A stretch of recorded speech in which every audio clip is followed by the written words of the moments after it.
Kami siap mendengar firman Tuhan.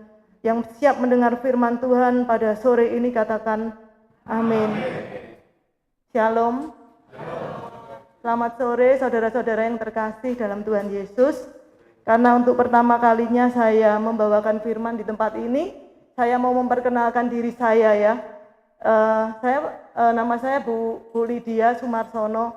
Saya panggil belakang nama saya letakkan nama suami saya ya, Pak Sumarsono. Jadi kalau mungkin karena tertutup masker, mungkin Bapak Ibu nggak kenal saya ya. Saya buka sebentar ya masker saya, supaya nanti kalau ketemu di tengah jalan bisa saling sapa kita. Untuk firman Tuhan pada sore ini saya ambil temanya untuk kemuliaan Tuhan. Mari kita buka di dalam kitab Roma 12 ayat yang pertama. Roma 12 ayat yang pertama.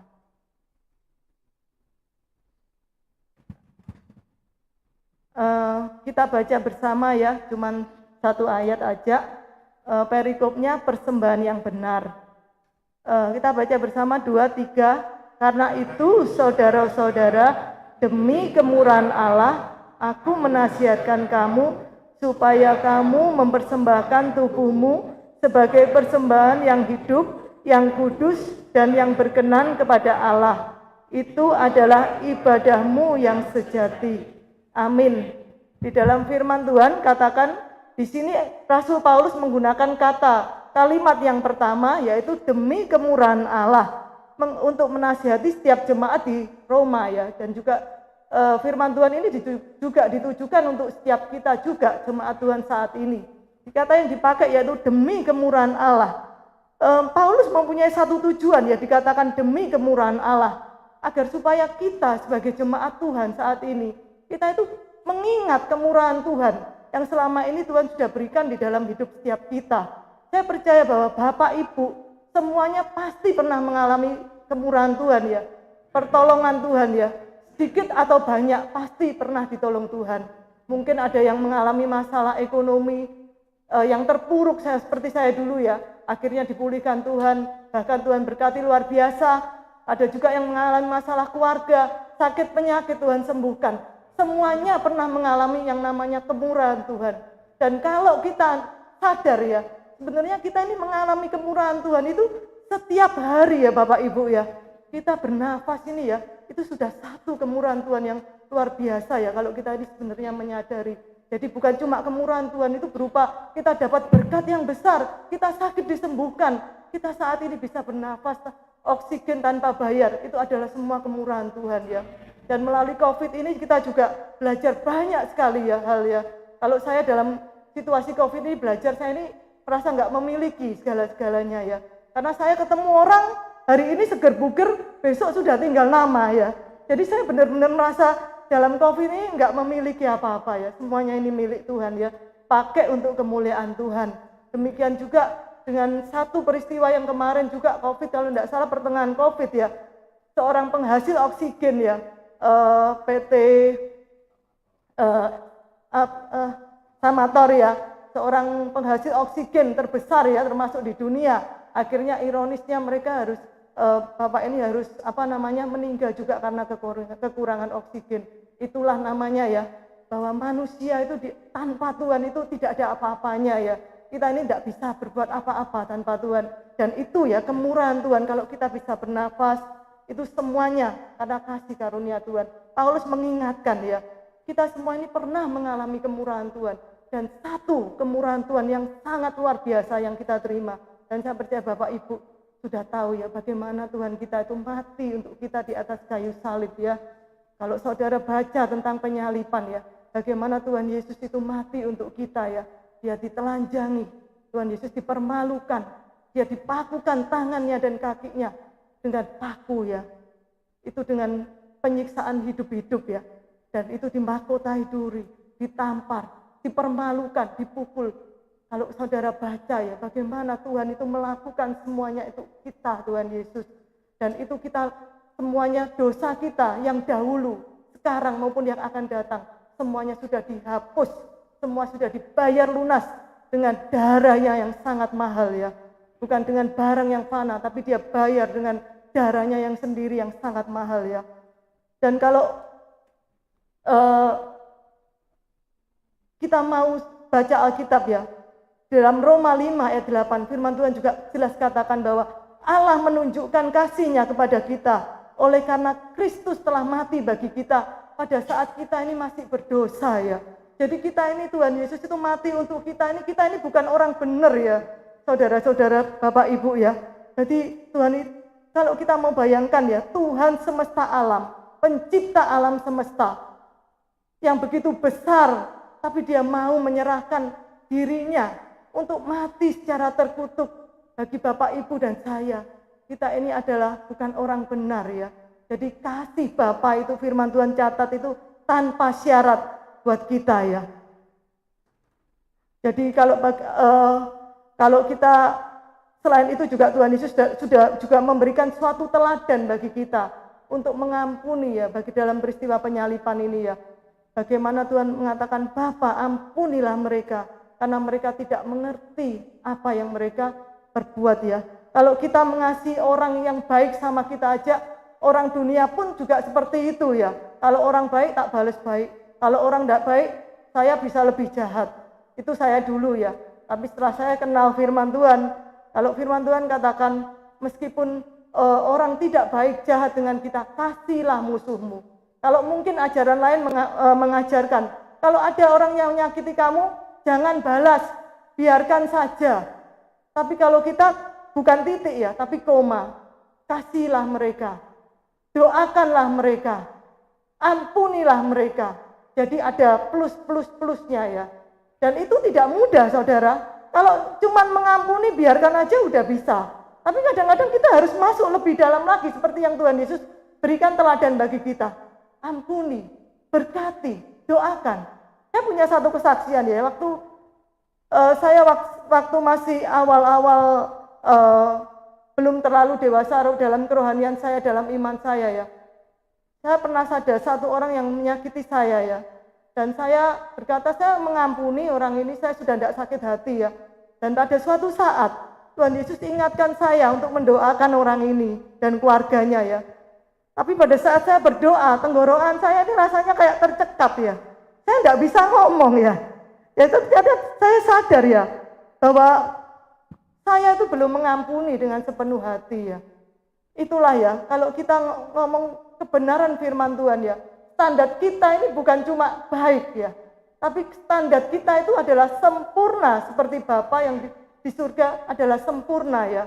Jadi bukan berarti kita ini bisa langsung jadi orang yang sempurna, tapi melalui setiap proses demi proses, melalui satu keintiman pribadi dengan Tuhan, kita lambat laun semakin hari diubahkan, semakin hari semakin baik, sampai kita sempurna seperti Bapa kita yang di surga adalah sempurna ya. Kalau kita mengatakan sulit, berarti kita belum mengasihi Tuhan. Karena firman Tuhan jelas di dalam 1 Yohanes 5 ayat 3 katakan, jikalau kamu mengasihi aku, maka kamu akan melakukan segala perintahku. Dan perintahku itu tidak berat. Firman Tuhan jelas mengatakan bahwa firman Tuhan, kalau kita mengasihi Tuhan, firman itu tidak berat. Kalau kita mengatakan berat, berarti kita belum mengasihi Tuhan.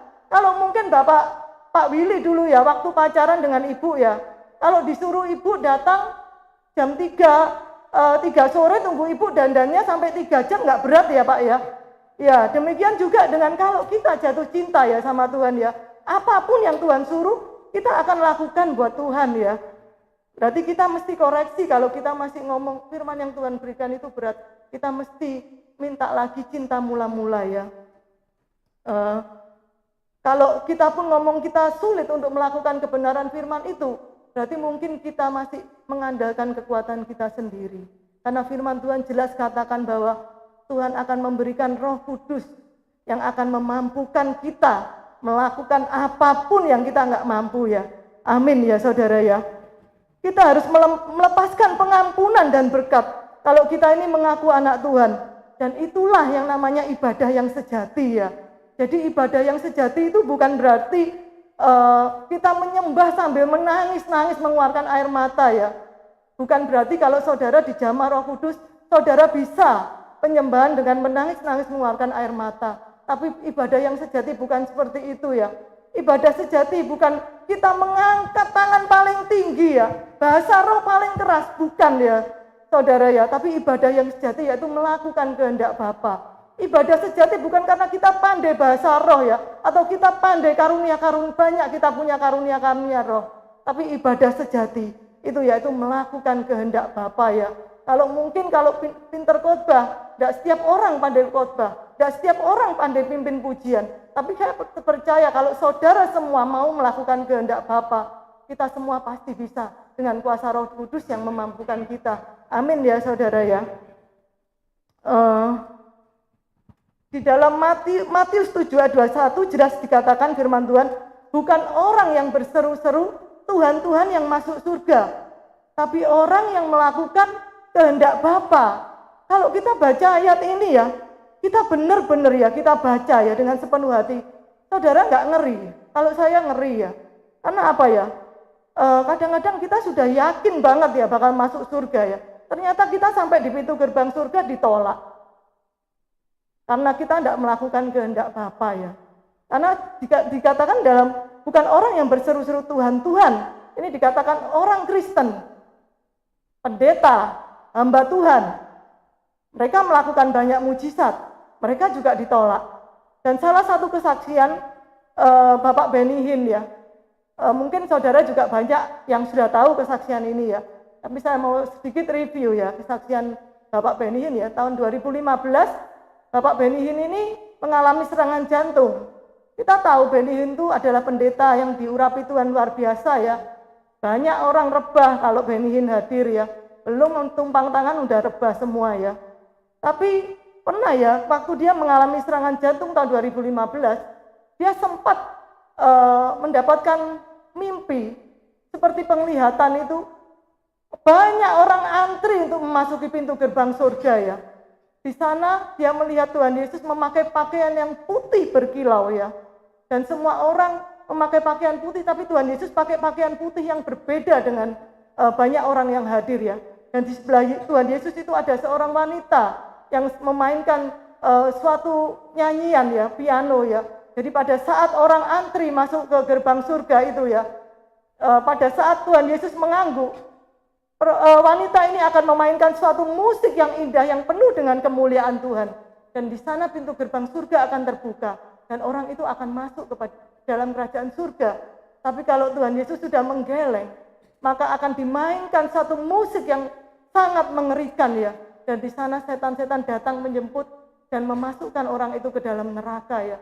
Satu persatu akhirnya tiba giliran Pastor Benny Hinn ya. Benny Hinn begitu ketakutan ya, dan dia gemetar sekali ya waktu gilirannya ya.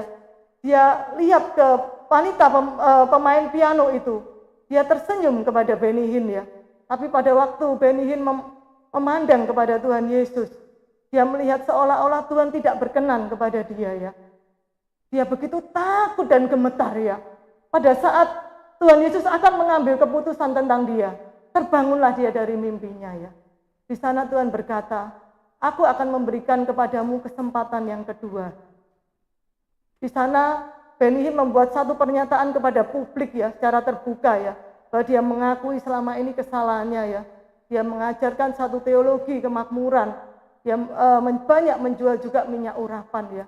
Dan karena kesombongan juga ya, dia banyak dikoreksi Tuhan. Dan Tuhan, puji Tuhan ya, Tuhan masih kasih kesempatan kedua.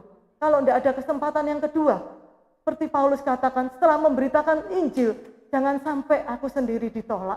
Ya itulah ya, saudara, Bapak, Ibu, ayo kita mau melakukan kehendak Bapa ya. Di sana Benny Hinn juga membuat satu pernyataan. Selama tahun 2010 dia tidak lagi punya keintiman pribadi dengan Tuhan ya. Itulah ya. Jadi dia selalu mengajarkan kepada jemaat untuk intim dengan Tuhan.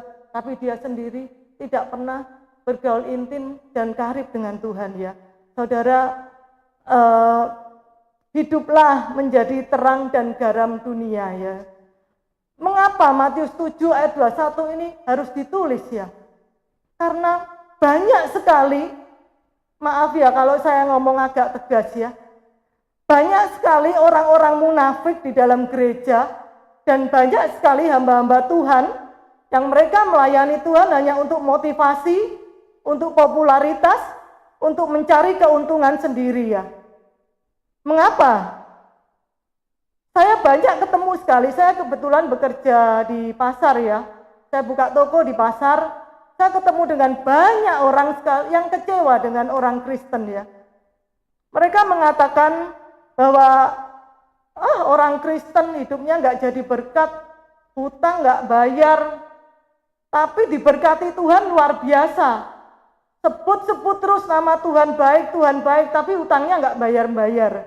Akhirnya jadi kepahitan ya. Udah nggak usah doa, nggak usah ibadah, nggak usah ke gereja. Loh ini benar. Sampai dia larang istrinya, anak-anaknya semua sekolah minggu nggak usah ibadah. Karena suaminya kepahitan. Padahal mereka belum mengerti juga. Yang rugi itu bukan orang itu, tapi dia sendiri yang rugi. Dan ukuran berkat itu bukan cuma berkat materi ya saudara-saudara ya. Ukuran berkat itu kalau kita mau hitung ukuran berkat itu cuma karena uang, kita pasti akan kecewa. Karena banyak orang-orang yang di luar Tuhan lebih kaya daripada anak-anak Tuhan. Tapi ukuran berkat itu bukan itu saudara ya. Berkat itu adalah hidup kita ini diubahkan. Itu adalah suatu berkat yang luar biasa ya. Satu sedikit saya mau saksikan ya. Saya juga banyak sekali mengalami masalah persoalan. Dulu saya diproses Tuhan secara ekonomi ya. Karena saya ini lahir dari keluarga yang belum mengenal Tuhan. Saya dipacu ya, kalau kamu harus punya uang. Kalau kamu tidak punya uang, kamu akan diremehkan ya. Di sana saya jadi orang yang ambisi ya. Saya kerja terus ya, sampai akhirnya saya jadi pribadi yang cinta uang ya. Saya cari uang terus sampai saya ini kalau orang ngajak dulu ibadah, udah kamu ibadah aja, cari Tuhan sendiri, saya tak cari uang aja ya. Tapi melalui proses ya, Tuhan izinkan saya jatuh ya, sampai rumah saya harus dijual, saya harus terlilit utang. Sana Tuhan tolong saya ya, rumah saya akhirnya terjual, saya bisa lunasi hutang-hutang saya, dan ada sisa sedikit uang. Saya belikan lagi rumah yang lebih kecil dan sisanya buat saya juga usaha. Akhirnya saya bisa dipulihkan Tuhan, kembali diberkati Tuhan luar biasa. Di sana saya berubah, hidup saya diubahkan dari yang cinta uang menjadi cinta Tuhan ya. Melalui setiap proses demi proses, melalui keintiman pribadi dengan Tuhan, hidup saya mulai diubahkan ya. Setelah saya menjadi pribadi yang motivasi saya bukan uang, Tuhan kasih berkat yang nggak pernah terpikirkan ya. Malah nggak pernah saya bayangkan, loh kok iso ya, loh kok iso ya. Tapi kalau dengan Tuhan itu tidak ada yang mustahil. Bapak Ibu percaya ya, carilah dahulu kerajaan Allah dan kebenarannya. Utamakan dulu apa yang nggak pernah saudara pikirkan itu loh. Yang nggak pernah saudara lihat dengan mata saudara, nggak pernah timbul dalam hati. Itu yang Tuhan kerjakan buat orang-orang yang mengasihi Tuhan. Semuanya motivasi kita harus benar ya saudara ya. Hiduplah menyenangkan hati Tuhan. Hiduplah berkenan di hadapan Tuhan. Kisah dari 10 orang kusta ya. Kita tahu ya kisah ini ya. 10 orang kusta datang kepada Yesus. 10 orang terima kesembuhan. 10 orang terima mujizat. Tapi hanya 1 yang kembali pada Tuhan. Mereka terima anugerah cuma 1. Yang terima kesembuhan 9. 1 terima anugerah kesembuhan dan keselamatan. Itulah keselamatan itu mahal. 10 banding 1 yang diselamatkan. Jangan pernah sia-siakan kasih karunia Tuhan. Amin saudara ya. Kita ini orang-orang yang dipilih Tuhan. Marilah kita memberikan yang terbaik dalam hidup kita untuk Tuhan.